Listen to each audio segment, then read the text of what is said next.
The diamond sparkled mockingly as my sister twirled her hand in the sunlight streaming through our parents' living room window. That's when I first felt something was terribly wrong. I'm Brinley, and I've spent 29 years being the family's afterthought. The less pretty one, the less successful one, the less everything compared to my perfect sister Amelia. But I thought I'd finally broken free from her shadow when Riker proposed to me 6 months ago. It's just so romantic, Amelia gushed, still admiring her hand. The way he surprised me at the gallery opening last night. I mean, who proposes with their sister's old engagement ring? My stomach dropped. What are you talking about? She blinked those wide, innocent eyes at me. Oh, didn't Riker tell you? He said you two had talked it through and decided to call things off. That you agreed the ring would be perfect for me instead. He what? My voice came out as a whisper. I grabbed my phone, hands shaking as I pulled up Riker's number. Straight to voicemail. Don't be dramatic, Brinley, my mother called from the kitchen. You know your sister and Riker have always had a special connection. Remember when they dated in college? Of course I remembered. Amelia had dated him first, then dumped him when a richer prospect came along. I'd helped pick up the pieces, and over 3 years, friendship had blossomed into love. Or so I'd thought. Where's my ring, Amelia? I demanded, standing up. The one that was in my jewelry box this morning? She shrugged, that familiar smirk playing at her lips. Like I said, Riker gave it to me. Maybe check your messages? I'm sure he tried to explain everything. I ran upstairs to my old bedroom, where I'd been staying while apartment hunting. My jewelry box sat open on the dresser, empty except for a folded note in Riker's handwriting. I'm sorry. Amelia and I realized we never got over each other. You'll understand someday. My phone buzzed with a text from my best friend, Piper. Girl, you need to check Instagram right now. There it was, a perfectly staged photo of Amelia and Riker kissing in front of a wall of roses, my ring prominent on her finger. The caption read, When you finally get your happily ever after with your soulmate, use second chance romance. I barely made it to the bathroom before throwing up. Honey? My mother's voice drifted up the stairs. Amelia's wondering if you'll help with the wedding planning. She says you have such good taste in centerpieces. I slumped against the cool tile wall, remembering all the times Amelia had taken what was mine. My favorite toys as kids, my prom date, my dream college. She transferred there after I got accepted. But this was different. This wasn't just about Riker. Something felt off about how desperately she'd wanted this specific ring. My phone buzzed again.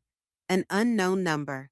Ms. Hayes, this is Desmond O'Connor, your grandmother's attorney.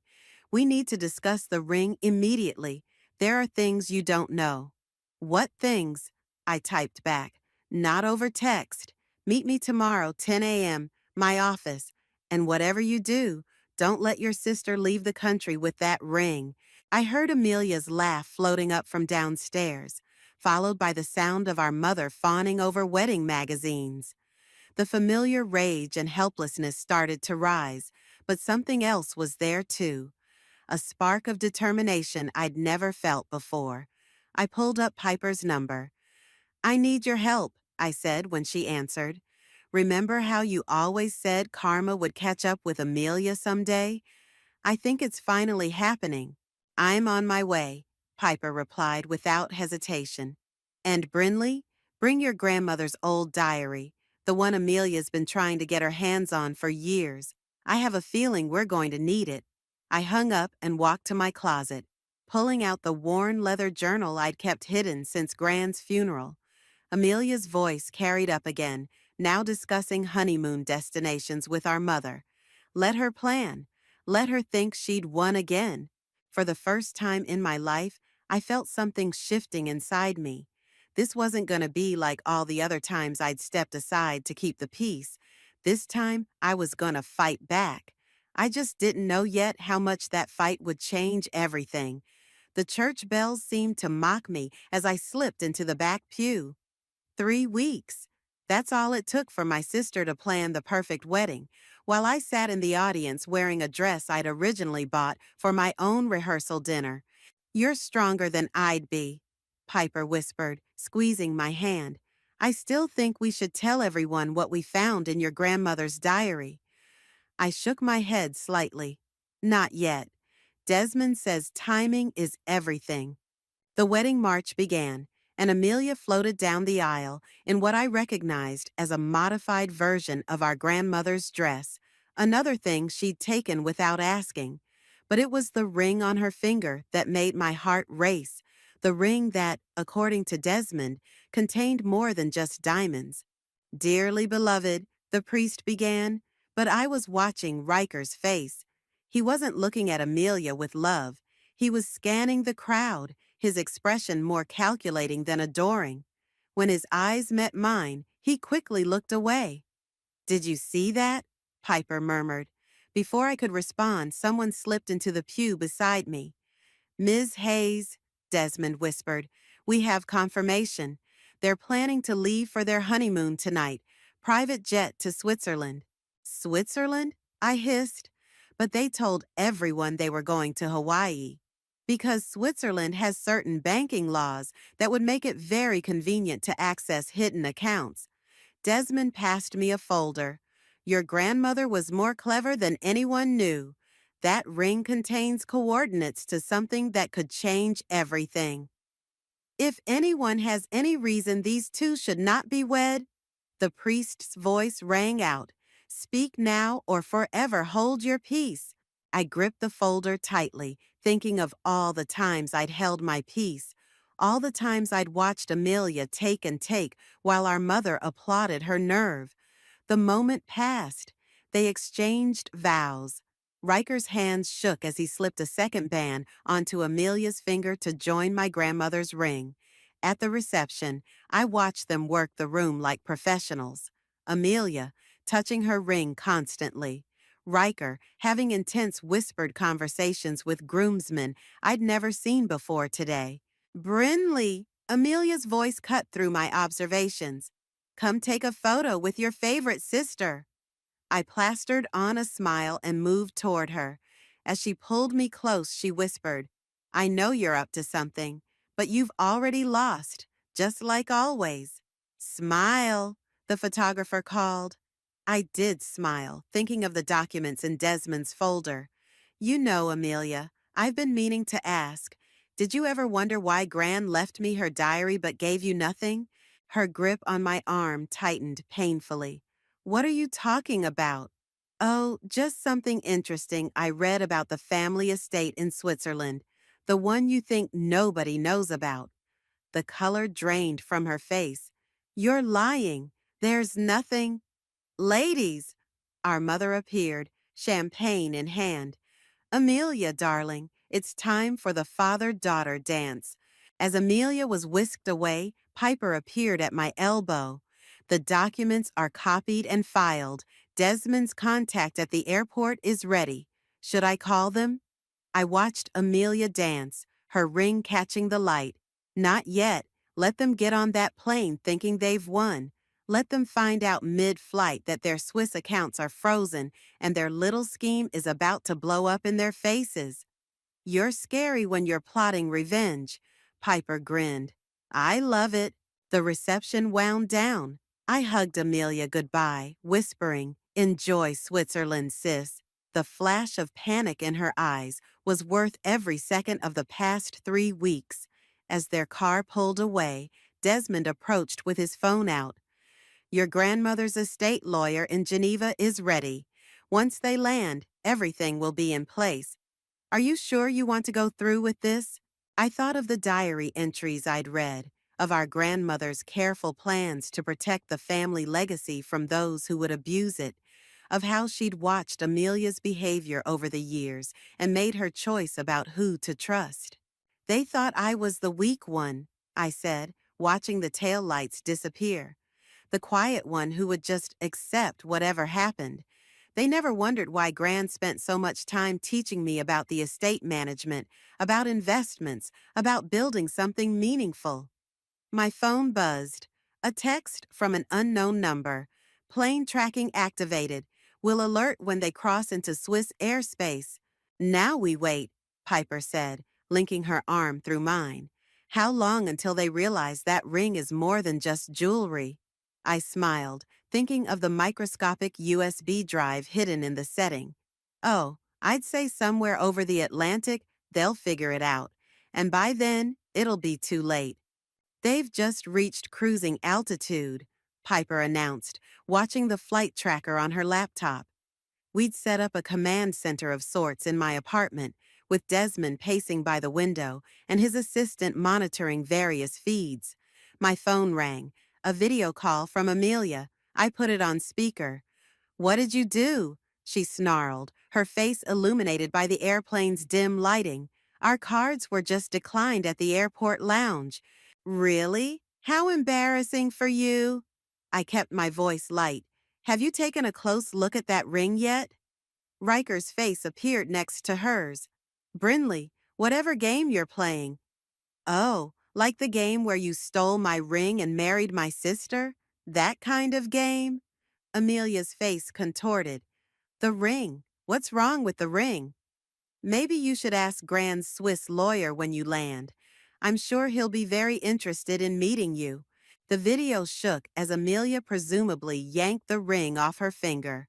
"Riker, look at this. There's something in the setting." I watched their faces as realization dawned. The tiny seam in the platinum band, the hidden compartment that had been there all along. "Impossible," Riker muttered. "The documents were supposed to be in the safe?" I finished for him. "The one you two broke into last month? Gran was smarter than that. She knew exactly who would try to steal her legacy." Amelia's face went from angry to pleading. "Brinley, please, you don't understand. We needed. What I understand is that you both thought you could access Gran's Swiss accounts if you had this ring. What you didn't know is that she left everything to me 6 months ago. The estate, the accounts, all of it." "That's not possible," Amelia shrieked. "Mother said I was getting the inheritance." Desmond stepped into frame.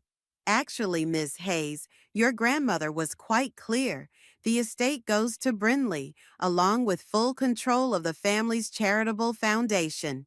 The plane's captain's voice crackled in the background, announcing turbulence. Amelia ignored it. "We're already over the ocean," she hissed. "You can't stop us from reaching Switzerland." "True," I agreed, "but I can make sure there's nothing left for you when you get there. Check your email, sis." I watched as she fumbled with her phone, color draining from her face as she read the legal documents we'd just sent. "This is You're transferring everything to a trust?" Her voice cracked. "You can't." "Already done. As of 10 minutes ago, the estate is part of a charitable foundation dedicated to helping women rebuild their lives after betrayal." Poetic, don't you think? Riker grabbed the phone. "Listen to me. We can work something out. Split the inheritance." "Like you split your vows between sisters?" Piper cut in. "Not happening." The turbulence warning dinged again. I could see panic setting in as they realized their carefully planned scheme was unraveling. "What are we supposed to do now?" Amelia demanded. "Just turn around?" "That's exactly what you're going to do," Desmond stated. "Unless you'd like the Swiss authorities to meet you at the gate. I hear they take financial fraud quite seriously." My phone buzzed with another call. The estate's caretaker in Geneva. I switched over briefly to confirm everything was secured, then returned to Amelia's increasingly desperate face. "You've ruined everything," she sobbed. "Mother will never forgive you." "Funny, I was just thinking the same about you." I leaned closer to the camera.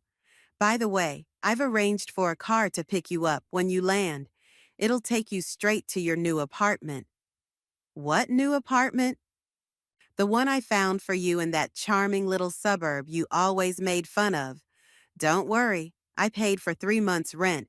Should give you time to find jobs. Jobs? Riker looked like he might be sick. Well, you didn't think I'd let you keep living in the condo Gran owned, did you? Consider your eviction notice served. The captain's voice came through again, announcing they were turning back due to a technical issue. I saw Riker's face fall as he realized we'd thought of everything. This isn't over, Amelia warned, but her voice wavered. Actually, it is. But hey, at least you still have each other, right? Isn't that what you said love was all about? I ended the call and turned to find Piper grinning and Desmond nodding approvingly. Flights officially diverted, his assistant confirmed. They'll be back in 5 hours. My phone lit up with a message from the Geneva lawyer.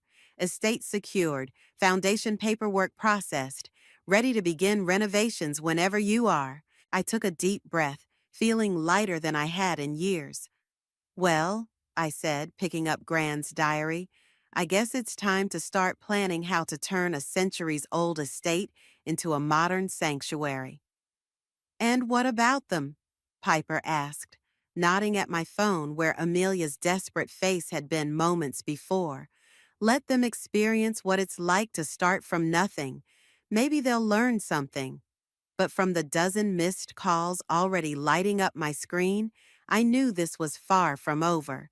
Your sister and Riker just got served with the fraud papers, Desmond announced, striding into my new office at the estate's management building. You should have seen their faces when they realized the depth of their financial mess. I looked up from the renovation plans spread across my desk. How bad is it? They took out loans using forged documents from your grandmother's estate as collateral. The banks aren't happy. He dropped a thick folder on my desk. They're facing potential criminal charges unless they can repay everything immediately. Which they can't, Piper chimed in from where she was organizing donor files. Not since we froze their accounts. My phone buzzed. Another message from my mother. Please talk to me. Your sister is devastated. This isn't like you. I switched it off. Has Mara arrived yet? Just pulled up, Piper said, checking the security feed. Want me to show her around? I'll do it. I needed a break from paperwork anyway. Mara was exactly as I remembered her from our brief meeting at a women's business conference, sharp, confident, and radiating competence. She took in the sprawling estate with an appraising eye. So this is where you want to build the sanctuary? She asked as we walked the grounds. The main house has 30 rooms, I explained. We can convert it into temporary housing for women rebuilding their lives after betrayal or abuse. The East Wing will be for counseling and legal services. And you're sure about using your own story in the marketing? Before I could answer, a commotion erupted at the front gate. Amelia's voice carried across the lawn, shrill and demanding. Let me in. This is my family's property. I nodded to security to let her through. She stormed up the path, mascara streaked down her face, clutching a stack of papers. Is this some kind of joke? She thrust the documents at me. They're saying we owe millions. They're threatening to arrest Riker. Fraud tends to have consequences, I replied calmly. Mara watched with interest as Amelia's face reddened. You have to help us, she pleaded. Mother can't even look at me now that everyone knows what we did. Riker's firm put him on leave. We have nothing. Funny how that feels, isn't it? I'm your sister. You were my sister when you stole my fiancé, when you took Gran's ring, when you tried to steal her estate. I gestured to the building behind us. But look what came of it. This place will help hundreds of women now. Mara stepped forward. Ms. Hayes, I work with domestic violence survivors. Would you like me to connect you with some resources? Amelia recoiled. I'm not some charity case. Brinley, please, we can work something out. Actually, we can. I pulled out a contract I'd had prepared. Sign over any remaining claim to Gran's estate, agree to attend therapy, and get a job. A real one, not another position at Mother's Charity. Do that, and I'll help handle the legal fees. You're blackmailing me? I'm offering you a chance to become a better person, more than you ever gave me. Her hands shook as she stared at the contract. And if I refuse, then I let the fraud investigation run its course. Your choice. Just then, Piper emerged from the building. Brinley, the contractor needs to review the plans for the counseling center, and that reporter is here for the interview about the foundation. Amelia's eyes widened. Reporter? Jeremy from the Daily Post, I confirmed. He's very interested in doing a feature story about turning a family betrayal into a force for good. You wouldn't dare. Watch me. I turned to Mara. Shall we continue the tour? I'd love your input on the trauma recovery spaces. Amelia grabbed my arm. Wait, I'll sign, but I need time to think about the other conditions. You have 24 hours. I handed her my card. My lawyer's number is on there. Call when you're ready to face reality. As she walked away, shoulders slumped, Mara nodded approvingly. You're handling this better than most would. I had a good teacher, I said, thinking of Grant's diary entries about forgiveness and growth. Sometimes people need to lose everything to find their way. Speaking of finding ways, Piper called out, Jeremy's asking if you're ready to tell your story. Are you sure you want to go public with all of this? I looked at the estate, imagining it filled with women reclaiming their lives. Thought of all the others out there who needed to know they weren't alone. Yes, I said firmly. It's time everyone knew exactly what happened here and what's about to happen next. Mara smiled. Well then, let's make sure we give them something worth talking about. We walked back toward the building, leaving Amelia's diminishing figure behind us. The weight of her betrayal was finally lifting, replaced by something stronger, purpose. The first residents arrive tomorrow, I told Jeremy as he set up his recording equipment in the newly renovated main hall. 6 women, all starting over after different types of betrayal. And your sister? He asked, adjusting his microphone. Has she met your conditions? Before I could answer, Piper burst in. Brinley, you need to see this. Riker's outside. I followed her to the security monitors. Sure enough, there he was, pacing by the front gate in an ill-fitting suit that had clearly seen better days. Should I call security? Mara asked, appearing beside us. No, I'll handle this. I straightened my jacket and headed outside, aware of Jeremy trailing behind with his camera. Riker looked worse than I'd expected. Dark circles under his eyes, unshaven, his former polished appearance gone. You look terrible, I said, stopping a few feet away. Yeah, well, losing your job and facing criminal charges will do that. He ran a hand through his unkempt hair. Amelia left me. Karma's interesting that way. I deserve that. He pulled out a wrinkled envelope. I came to give you this. It's a full confession about the fraud scheme, how we planned it, when we started forging documents, everything. I took the envelope but didn't open it. Why now? Because Amelia's gone to stay with your mother in Florida, claiming I forced her into everything. She's throwing me under the bus to save herself. He laughed bitterly. Guess I should have seen that coming. Jeremy stepped forward.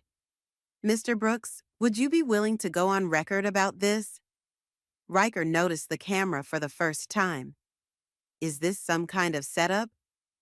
No, I said. This is karma giving you a choice. Tell the truth now, or let Amelia control the narrative, your decision. Just then, a van pulled up to the gates, our first residents arriving early. I watched as 6 women stepped out, each carrying small bags containing whatever they'd managed to save from their previous lives. Are those? Riker trailed off. Women who lost everything because of men like you? Yes. I nodded to Mara, who went to greet them. But they're not victims anymore. They're survivors. One of the women looked our way, and I saw Riker flinch at the recognition in her eyes. Sarah, he whispered. Your former secretary, I confirmed. The one you fired after she rejected your advances. She's our new administrative director. Sarah walked over, head high. Hello, Riker. You're looking different. He took a step back. I should go. Actually, Jeremy interrupted, I think these ladies might have something to say about men who abuse their power. Care to stick around for that interview? Riker's face paled. Brinley, please. I know I hurt you. This isn't about me anymore. I gestured to the estate. This is about every woman who's been betrayed, manipulated, or discarded. Your confession can help us show others they're not alone. Sarah crossed her arms. I'll go first, if you're ready, Jeremy. One by one, the other women joined us, forming a semicircle around Riker. Each had a story. Each had lost something, jobs, homes, dignity, and each was here to reclaim their power. Okay, Riker said quietly. I'll tell everything, but not for you, Brinley, for them. He nodded toward the women. Because they deserve the truth. 4 hours later, I watched the last interview wrap up. Riker had spoken for nearly an hour, detailing not just our story, but years of misconduct. Jeremy was practically glowing at the material. This will make one hell of a story, he said, packing up his equipment. The estate, the revenge, the transformation into something bigger. It's perfect. Piper handed me a tissue. I hadn't realized I was crying until then. Happy tears? She asked. Relieved tears.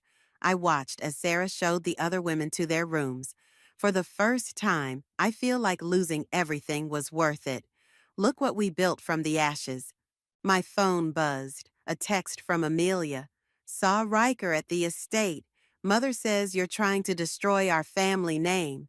I typed back, no, I'm rebuilding it into something worthwhile. You're welcome to be part of that if you're ready to change. The contractor finished the east wing, Mara reported, joining us. We can start the support groups next week. Through the windows, I could see the women exploring their new home, some already talking and laughing together.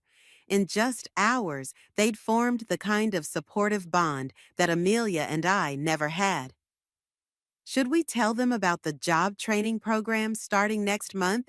Piper asked. I smiled, watching the sun set behind the estate that had become so much more than just revenge. Let them settle in first. They have time now. We all do. For the first time since this all began, I felt completely at peace with where I'd landed. Sometimes losing everything is just the universe's way of showing you what you're meant to build instead. Breaking news, Socialite Sisters scandal leads to women's sanctuary. The headline blazed across my tablet screen. Jeremy's article had gone viral overnight, and my phone hadn't stopped ringing since dawn. Good Morning America wants an interview, Piper announced, bursting into my office. And there's a Hollywood producer asking about movie rights. Tell them no. I was watching the security feed where reporters had gathered at the gates. This isn't about fame. Sarah knocked and entered, looking concerned. Amelia's trending on Twitter, not in a good way. I pulled up social media and winced. The internet had latched onto Riker's confession, particularly the parts about Amelia's history of manipulation. Old acquaintances were coming forward with their own stories. Your mother's here, Mara's voice crackled through the intercom. She's quite upset. Send her up. My mother burst in moments later, waving a newspaper. How could you, exposing our family like this? Amelia's been hospitalized for anxiety. Maybe she should have thought about consequences before stealing my fiancé and committing fraud. I replied calmly. She's your sister. And I was her sister when she betrayed me.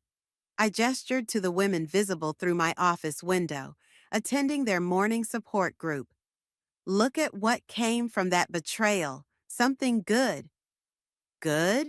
She slapped the newspaper down. Our family's reputation is ruined. No, it's being redefined. Gran would be proud. Your grandmother? She laughed bitterly. She'd be horrified at this publicity. Actually, Desmond said, entering with a folder, I have evidence suggesting otherwise. He pulled out a letter. This was in her safety deposit box to be opened if the estate ever made headlines. I took the letter, recognizing Gran's handwriting. To whoever is reading this, if this letter has been opened, it means someone finally had the courage to expose the truth. Our family's wealth was built by strong women, then nearly destroyed by those who valued appearance over substance. I trust that whoever received my estate has found a way to restore its true purpose, helping others rise from adversity. With love and pride, Eleanor. My mother sank into a chair, face pale. She knew, all this time.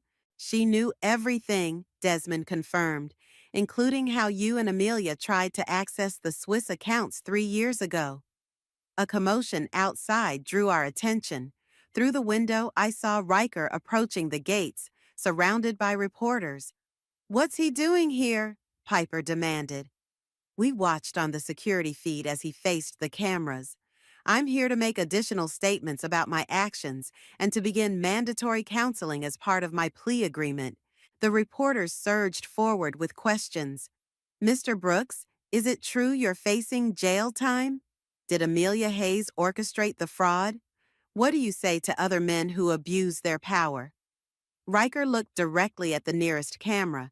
I'm here because facing consequences means more than just legal penalties. It means confronting the harm you've caused and working to become better. My mother stood abruptly. This is insanity. I'm calling our family lawyer. Your family lawyer works for me now, I informed her. The entire legal team does. They're helping our residents with their cases. Cases? Workplace harassment, domestic violence, financial abuse. I pulled up our case files. Turns out there are a lot of Amelias and Rikers in the world. We're helping their victims fight back. Sarah stepped forward. Mrs. Hayes, would you like to see what your daughter has actually built here? It's not the scandal you think it is. My mother hesitated, then nodded stiffly. As Sarah led her out, Piper turned to me. The Today Show is calling again. They want to feature our job training program. Tell them they can cover the program itself, but not me. I watched my mother's face change as she saw our residents working, healing, supporting each other. This was never about publicity. Speaking of publicity, Mara entered with her tablet. Amelia just posted online. You might want to see this. It was a video, filmed from what looked like a hospital room. My sister, makeup-free and looking genuinely vulnerable for the first time I could remember, stared into the camera. I've spent my life taking what wasn't mine, she began. It's time I faced that truth. I closed the tablet. Send it to Jeremy. Let him verify if she's sincere. And if she is? Piper asked, looking out at the estate, at the women rebuilding their lives, at my mother finally seeing the truth. I thought about Gran's words about rising from adversity. Then we'll help her rise too, I decided. That's what we do here. Because sometimes the greatest revenge isn't destruction. It's creating something so powerful that even your enemies want to be part of it. The autumn wind rustled through the estate's gardens as I waited for Amelia to arrive. After 3 months of therapy and community service, she'd finally asked to meet face to face. Are you sure about this? Piper asked, adjusting the security cameras. Last time you were alone with her, she stole your ring. She's not the same person anymore. I watched a familiar car approach the gates. Neither am I. Amelia stepped out looking nothing like the polished socialite she'd once been. Simple jeans, minimal makeup, hair pulled back naturally. She carried a cardboard box. The cameras are rolling, Sarah reminded me through my earpiece. Just in case. I met Amelia at the garden bench where Gran used to read to us as children. She set the box down carefully. You look Healthy, I offered. Therapy helps. She managed a small smile. So does working at the women's shelter. Real work, not just charity galas. I heard you're leading support groups now. Turns out I'm good at helping other recovering narcissists. She pushed the box toward me. These belong to you. Inside were photos, jewelry, even childhood toys, things she'd taken from me over the years. At the bottom lay Gran's ring. Riker had it in his apartment, she explained. I got it back before he started his jail time. I lifted the ring, remembering how different everything had been when it was last in my possession. Why now? Because I finally understand what Gran was trying to teach us. Amelia's voice cracked. She left you the estate because you knew how to help people, not just use them. A group of residents walked past, heading to their afternoon classes. Some nodded to me, but several glared at Amelia. They hate me, she observed quietly. They hate what you represented, the person who took advantage of others without consequence. Like I did to you. She wiped her eyes. I saw the latest segment about the sanctuary on TV. 43 women helped in 3 months. 200 more on the waiting list. We're opening a second location next spring. Using the money from my frozen accounts? And Riker's seemed fitting. She nodded, then pulled out an envelope. My therapist helped me write this. It's everything I never said. About why I hurt you, why I was so desperate to have what you had. I don't need, please. She pressed it into my hands. I know it doesn't fix anything, but you deserve to understand. Just then, my mother's voice carried across the garden. Girls, what are you doing out here? She approached cautiously, looking between us. 3 months of seeing the sanctuary's work had softened her, but she still struggled with our new reality. Amelia was just returning some things, I explained. Including my pride, Amelia added. She turned to our mother. Mom, I need to say something. Darling, you don't. I do. You helped make me what I was, always praising my manipulation, rewarding my cruelty. We need to talk about that, in therapy, together. Our mother's face crumpled. I never meant, I know, but meaning well doesn't excuse the damage. Amelia stood. My counselor has openings on Thursday.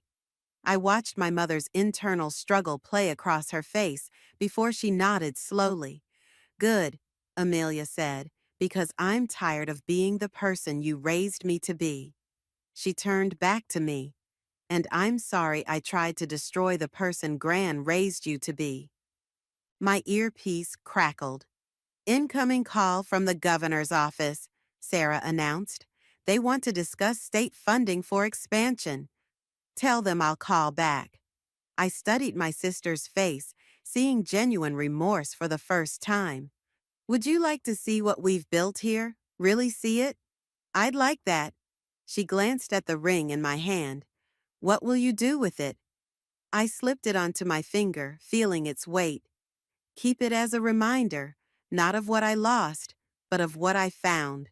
And me? What happens to me now? I thought of Gran's words about rising from adversity. That depends on you.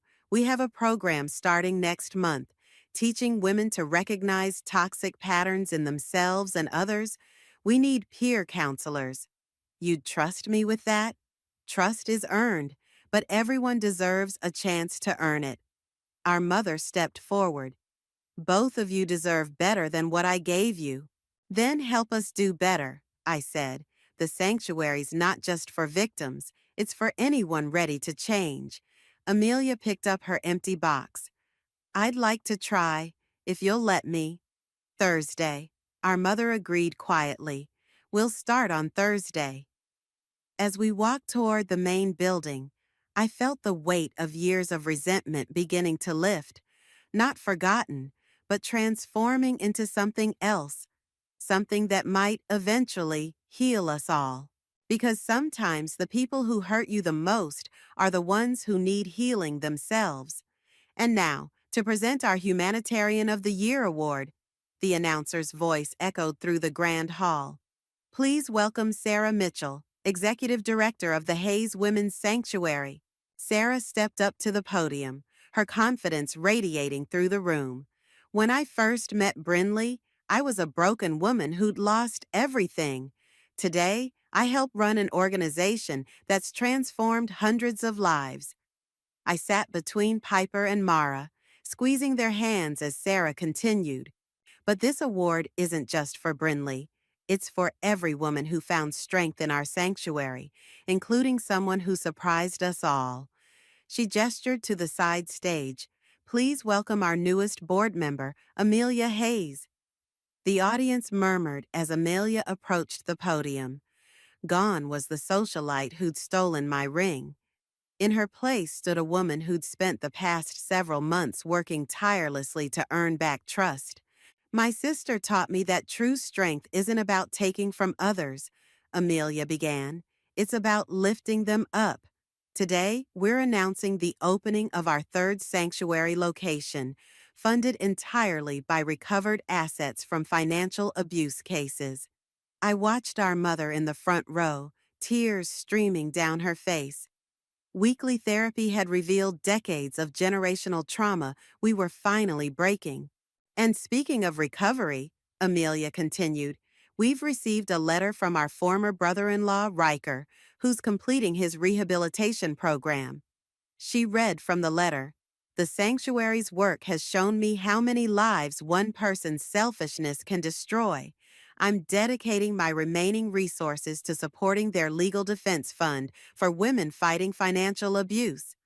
Jeremy, sitting nearby with his camera, leaned over. Still glad you let me tell your story? Look around, I whispered back. The room was filled with sanctuary graduates, many now successful business owners or community leaders themselves. The story told itself. Sarah returned to the microphone. Before we present this award, there's one more announcement. Brinley, would you join us? I walked to the podium, passing familiar faces. There was Mara, who'd helped design our counseling programs. Desmond, who'd turned his entire law practice toward supporting our cause.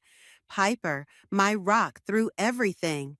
The ring that started all this, I began, holding up my grandmother's ring, contained more than just documents. It held a truth about legacy, about how pain can become purpose. I removed the ring. Today we're melting it down. Its metal will become part of a sculpture for our new building, a phoenix rising from ashes. Because that's what we do here. We rise. Amelia stepped forward with a small torch, and together we held the flame to the ring. As it began to glow, I saw tears in her eyes.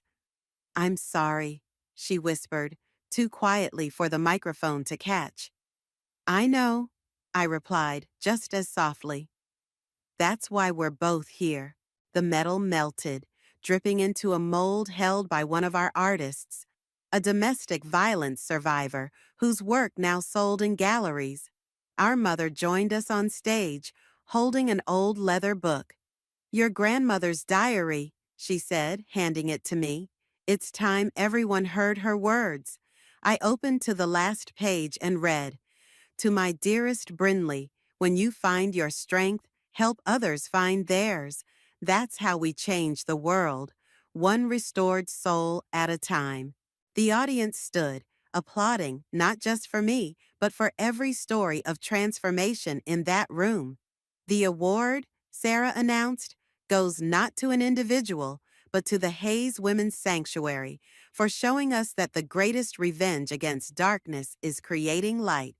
As I accepted the award, I saw Piper typing on her phone. What are you doing? I asked when I returned to my seat. Confirming our next project. She showed me the screen, an application to turn Riker's seized corporate offices into a women's business incubator. Perfect, I smiled.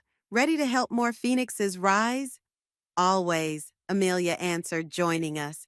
But first, someone wants to talk to you. She nodded toward the back of the room, where a young woman stood nervously clutching a familiar-looking ring.